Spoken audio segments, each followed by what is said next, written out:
രാത്രിയിലെ ഭക്ഷണക്രമവും രാത്രിയിലെ ഉറക്കവും.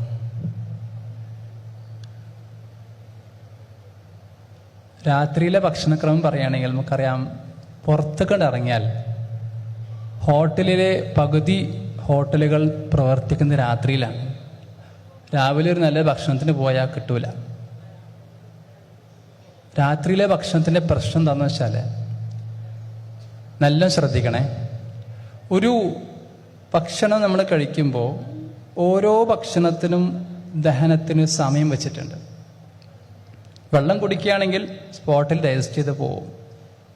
ഒരു ഫ്രൂട്ടാണ്, ജ്യൂസാണ് കഴിക്കുന്നതെങ്കിൽ 20 മിനിറ്റ് കൊണ്ട് ഡൈജസ്റ്റ് ചെയ്ത് പോകും. ഒരു പഴവർഗ്ഗമോ അല്ലെങ്കിൽ ഒരു വെജിറ്റബിൾ ആണ് ഫ്രഷായിട്ടോ സലാഡായിട്ടോ കഴിക്കുന്നത് 40 മിനിറ്റ് കൊണ്ട് ദഹിക്കും. അവിടെ നിന്ന് അങ്ങോട്ട് ചോറാണ് കഴിക്കണമെങ്കിൽ, ഗ്രെയിനോ ചപ്പാത്തിയോ പോലുള്ള ഭക്ഷണമാണ് കഴിക്കണമെങ്കിൽ ഏകദേശം 2 മണിക്കൂർ സമയമെടുക്കും. അവിടെ നിന്ന് അങ്ങോട്ട് ഒരു ഗ്ലാസ് പാലല്ലേ രാത്രി കുടിക്കുന്നത്, കുടിച്ചാൽ അതിന് 2 മണിക്കൂർ സമയം അങ്ങോട്ട് എടുക്കും. പിന്നെ ഒരു നല്ല മട്ടൻ മന്തിയോ ഒക്കെ കഴിക്കുകയാണെങ്കിൽ മിനിമം ഒരു 3 മുതൽ 4 മണിക്കൂർ അങ്ങോട്ട് എടുക്കും. അതിൻ്റെ കൂടെ മയനൈസ് കൂടി ആയാൽ സംഭവം ഉഷാറായി 5 മണിക്കൂറിലേക്കെങ്കിലും എത്തും. അപ്പോൾ ഞാൻ പറഞ്ഞു വരുന്നത്, ഈ സമയം നമ്മൾ അനുവദിച്ചു കൊടുക്കണം ഉറങ്ങുന്നതിന് മുമ്പേ.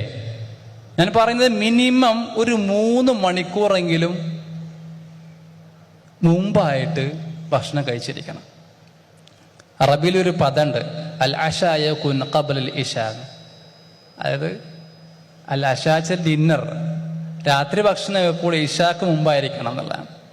അപ്പോൾ പറഞ്ഞു വരുന്ന വിഷയം എന്താണെന്ന് വെച്ചാൽ, നമ്മൾ രാത്രി കഴിക്കുന്ന ഭക്ഷണം ഏറ്റവും ലഘുവായ ഭക്ഷണമാണ് കഴിക്കേണ്ടത്. ഏറ്റവും ദഹിക്കാൻ എളുപ്പമുള്ള ഭക്ഷണം കഴിക്കുക എന്നുള്ളതാണ്. അതിൽ ശ്രദ്ധിക്കേണ്ട ഒരു കാര്യം എന്താണെന്ന് വെച്ചാൽ, നമ്മൾ എപ്പോഴും ഒരു ഹെവി മീല് കഴിക്കുന്ന സമയത്ത് നമ്മൾ എന്താ ചെയ്യുക? സാധാരണ ഒരു വലിയൊരു ഹോട്ടലിൽ കയറി കഴിഞ്ഞാൽ എല്ലാം ഓർഡർ ചെയ്ത് അവസാനം ഒരു സ്പ്രൈറ്റോ അല്ലെങ്കിൽ സനപ്പോ അല്ലെങ്കിൽ ഒരു കൂൾ ഡ്രിങ്ക്സ് എന്തെങ്കിലും സാധനം അല്ലേ, ഒരു തണുത്തുള്ള എന്തെങ്കിലും ഒന്നും കഴിച്ചില്ലെങ്കിൽ ഒരു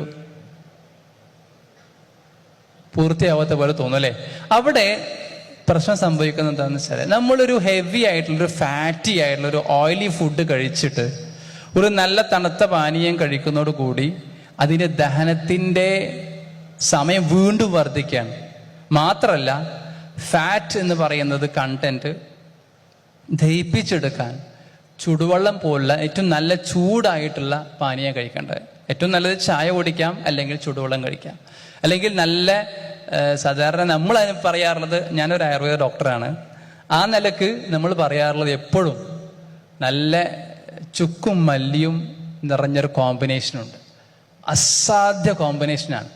ചുക്കും മല്ലി എന്ന് പറഞ്ഞാൽ നോട്ട് ചെയ്ത് വെക്കണം, ഒരു 10 ഗ്രാം ചുക്കും 20 ഗ്രാം മല്ലിയും 1 ലിറ്റർ വെള്ളത്തിലേക്ക് അങ്ങോട്ട് കലക്കിയിട്ട് ശരിക്കും ചൂടാക്കിയിട്ട് തിളപ്പിച്ച് കുടിച്ചു കഴിഞ്ഞാൽ ഈ പറയുന്ന ഈ ഭക്ഷണം കൊണ്ടുണ്ടാകാവുന്ന അസിഡിറ്റി വരുന്നത് GRD എന്ന് പറയും. അതായത് പുളിച്ച് തകട്ടൽ പോലുള്ള കണ്ടീഷൻസിനൊക്കെ നന്നായിട്ട് നമുക്ക് പരിഹാരം കാണാൻ പറ്റും. മാത്രമല്ല, ഞാനീ പറഞ്ഞ 3 മണിക്കൂർ എന്ന് പറഞ്ഞതിലും നിങ്ങൾ ഉറങ്ങുന്ന സമയമുണ്ടല്ലോ, അതും വളരെ പ്രധാനമാണ്. ഇപ്പൊ നേരത്തെ സൂചിപ്പിച്ചല്ലോ, ഉറക്കം വളരെ പ്രധാനമാണ്. ഉറക്കത്തിന്റെ കാര്യം പറയുമ്പോൾ ശ്രദ്ധിക്കേണ്ടത്, നമ്മൾ ഉറങ്ങുന്ന ഇപ്പൊ പ്രത്യേകത എന്ന് വെച്ചാൽ, ഈ പ്രൊഫഷണൽസ് ആയതുകൊണ്ട് തന്നെ നിങ്ങൾക്ക് നൈറ്റ് സ്റ്റഡി ഒരുപാട് എടുക്കുന്ന ആളുകളായിരിക്കും. രാത്രിയിലാണ് എല്ലാ പരിപാടിയും കഴിഞ്ഞ് സ്വസ്ഥമായി 10 മണിക്കോ 11 മണിക്കോ ഇരുന്നങ്ങോട്ട് പഠിച്ചു തീർക്കാം എന്ന് വിചാരിക്കുന്ന ആളുകളുണ്ടാവും. അവരൊക്കെ ശ്രദ്ധിക്കേണ്ട വിഷയം എന്താണെന്ന് വെച്ചാൽ, നൈറ്റ് സ്റ്റഡി എടുക്കുന്ന ആളുകൾ അല്ലെങ്കിൽ രാത്രി ഉറക്കം ഒഴിക്കുന്ന ആളുകൾ ശ്രദ്ധിക്കേണ്ടത് 5 കാര്യങ്ങളാണ് നിങ്ങളെ കാത്തിരിക്കുന്നതാണ്. ഒന്നാമത്തെ വിഷയം എന്താണെന്ന് വെച്ചാൽ, നമ്മൾ ഉറങ്ങുന്നത് സമയം അല്ലെങ്കിൽ രാത്രി ഉറക്ക് വൈകി കഴിഞ്ഞാൽ നമ്മൾ തലച്ചോറിൽ നമുക്കറിയാം രാവിലെ മുതൽ വൈകുന്നേരം വരെ ഒരുപാട് കെമിക്കൽ റിയാക്ഷൻസ് നടക്കുന്നുണ്ട്. ഒരുപാട് ഇപ്പൊ നേരത്തെ പറഞ്ഞ ന്യൂറോ ട്രാൻസ്മിറ്റർ ഒരു കെമിക്കലാണ്, ഡോപ്പമൈൻ ഒരു കെമിക്കലാണ്. അവിടെ നിന്ന് അങ്ങോട്ട് ഒരുപാട് കെമിക്കൽ റിയാക്ഷൻസ്, ഒരുപാട് ബൈ പ്രോഡക്ട്സ് അല്ലെങ്കിൽ ടോക്സിൻസ്, മെറ്റബോളിക് വേസ്റ്റുകൾ അവിടെ വരുന്നുണ്ട്. ഈ വേസ്റ്റുകളെ ശരിക്കും വൃത്തിയാക്കി സ്കാവൻ ചെയ്ത് കളയാൻ വേണ്ടി അവിടെ വരുന്നത് CSF എന്ന് പറയുന്ന സെറിബ്രോ സ്പൈനൽ ഫ്ലൂയിഡ് ഉണ്ടാകുന്നുണ്ട്. രാത്രിയിൽ അതിൻ്റെ ഒരു ക്വാണ്ടിറ്റി നല്ല വൻ തോതിലേക്ക് അത് ഉയരും, ഒരുപാട് സെക്രീറ്റ് ചെയ്യും. എന്നിട്ട് അത് മുഴുവൻ അടിച്ചു വാരി വൃത്തിയാക്കിയിട്ടാണ് പോകുന്നത്. അൽഷീമേഴ്സ് പറയുന്ന അസുഖം കേട്ടിട്ടുണ്ടാവും അല്ലേ, മറവി രോഗം.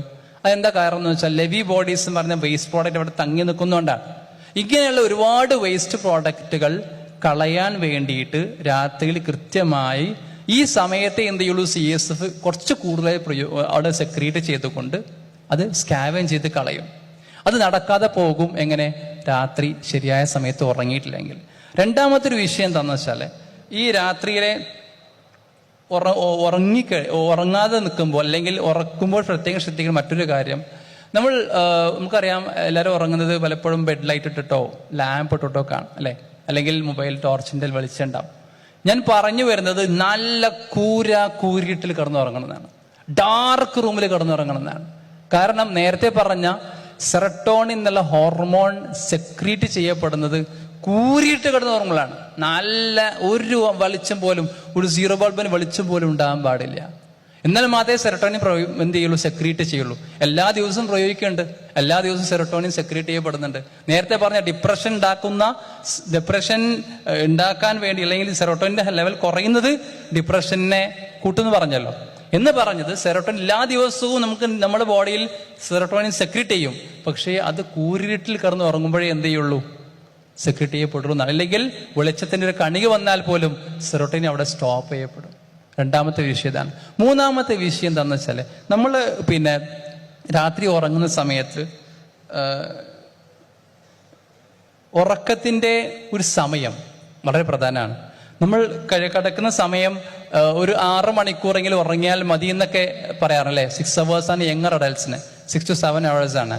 പക്ഷേ എത്രയും നേരത്തെ കടന്ന് ഉറങ്ങുന്നുവോ അത്രയും നിങ്ങളുടെ ബെനിഫിറ്റ്, അതിൻ്റെ സ്ലീപ്പിന്റെ ബെനിഫിറ്റ് നിങ്ങൾക്ക് ലഭിക്കും. എത്ര ഉറങ്ങുന്നുവോ, അതായത് രാത്രി എത്ര നേരത്തെ ഉറങ്ങുന്നുവോ, ഞാൻ പറഞ്ഞു വരുന്നത് മിനിമം ഒരു 10 മണിയോടുകൂടി നിങ്ങൾ കിടന്നു ഉറങ്ങണം എന്നാണ്. 10 മണിക്ക് കിടന്നുറങ്ങണം, എന്നൊരു 4 മണിക്ക് എണീക്കണം. ഇനി അഥവാ നിങ്ങൾക്ക് സമയം വേണമെങ്കിൽ ഒരു 11 മണിക്ക് നിങ്ങൾ കിടന്നുറങ്ങണം. കാരണം എന്താണെന്നറിയോ, ബോഡി ഒരു ഓർഗൻ ക്ലോക്ക് തിയറിയാണ്. ഒരു ഓർഗൻ ക്ലോക്ക് വെച്ചിട്ടാണ് എന്ത് ചെയ്യണമെന്ന് വെച്ചാൽ ബോഡി ചലിച്ചുകൊണ്ടേയിരിക്കുന്നത്. ഓരോ 2 മണിക്കൂർ കൂടുമ്പോഴും ഓരോ അവയവത്തിൻ്റെയും പ്രവർത്തനം അതിൻ്റെ ടൈം എടുത്ത് ചെയ്യാണ്. അപ്പോൾ ഈ ടൈമിൽ കിടന്നുറങ്ങിയാൽ മാത്രമേ ബോഡിക്ക് ശരിക്കും വേണ്ടത്ര ആ ഒരു ഊർജവും, മാത്രമല്ല രാത്രിയിൽ കിടന്നുറങ്ങുമ്പോഴാണ് മുഴുവൻ റിപ്പയറിങ് നടക്കുന്നത്. വിയർ ആൻഡ് ടിയർ മുഴുവൻ നടക്കുന്നത് കംപ്ലീറ്റ് ചെയ്യപ്പെടുന്നത് രാത്രിയിലാണ്. ഈ രാത്രിയിൽ ശരിയായ സമയത്ത് ഉറങ്ങിയില്ലെങ്കിൽ ആ റിപ്പയറിംഗ് വർക്ക് നടക്കില്ല, തിരിച്ചെന്ത് ചെയ്യും, ബോഡി ഓവർലോഡ് ചെയ്ത് പോകുന്നതാണ്. മറ്റൊരു കാര്യത്തിന് ശ്രദ്ധിക്കാനുള്ളത് വിഷയം, നമ്മൾ രാത്രിയിൽ കൃത്യസമയത്ത് ഉറങ്ങിയിട്ടില്ലെങ്കിൽ കാൽസിഫിക്കേഷൻ ഉണ്ടാവും. ആർട്ടറീസിൽ ഒരുപാട് കാൽസിഫിക്കേഷൻ, നമ്മളെ ഹാർട്ടിലെ ഭിത്തികളിൽ കാൽസിഫിക്കേഷൻ ഫോമായിട്ട് ഹാർട്ട് അറ്റാക്കിലേക്ക് പോകാൻ ഇത് ഒരു അവസ്ഥയിലേക്ക് എത്തുന്നുള്ളതാണ്. മറ്റൊരു വിഷയം എന്താ വെച്ചാൽ, രാത്രി നൈറ്റ് സ്റ്റഡി പറയുമ്പോൾ ഞാൻ പറഞ്ഞു, നമ്മളൊക്കെ പഠിക്കുന്നത് എന്തിനാണ്, ഇത് തലേ കയറ്റി വെക്കാനല്ലേ. പക്ഷെ രാത്രിയിൽ ശരിയായ രീതിയിൽ ഉറങ്ങാത്ത ഒരാൾക്ക് മെമ്മറി ഇമ്പയർമെന്റ് ഉണ്ടാവുന്നതാണ്. അതായത് നമ്മൾ പഠിക്കുന്ന രാവിലെ മുതൽ വൈകുന്നേരം വരെ പഠിച്ചൊരു വിഷയം രാത്രിയിലാണ് ശരിക്കും കൺവേർട്ട് ചെയ്യപ്പെടുന്നത്. ഒരു ടെമ്പററി മെമ്മറിയിലായിരിക്കും ഇത് സ്റ്റോർ ചെയ്യപ്പെടുക. ഇത് നേരെ പെർമനന്റ് മെമ്മറിക്ക് ഷിഫ്റ്റ് ചെയ്യുന്നത്, ഈ മേക്ക് ഷിഫ്റ്റ് നടക്കുന്നത് രാത്രിയിലാണ്. കൃത്യമായ സമയത്ത് രാത്രി ഉറങ്ങിയിട്ടില്ല എങ്കിൽ ഈ മേക്ക് ഷിഫ്റ്റ് നടക്കില്ല. ആ മേക്ക് ഷിഫ്റ്റ് നടക്കാത്തതുകൊണ്ട് എന്താവും, മെമ്മറി ഈ പറയുന്ന സംഗതി നെക്സ്റ്റ് പറ്റിയ ദിവസത്തേക്ക് എന്ത് ചെയ്യില്ല, സ്റ്റോർ ചെയ്യപ്പെടാത്ത അവസ്ഥ വരും.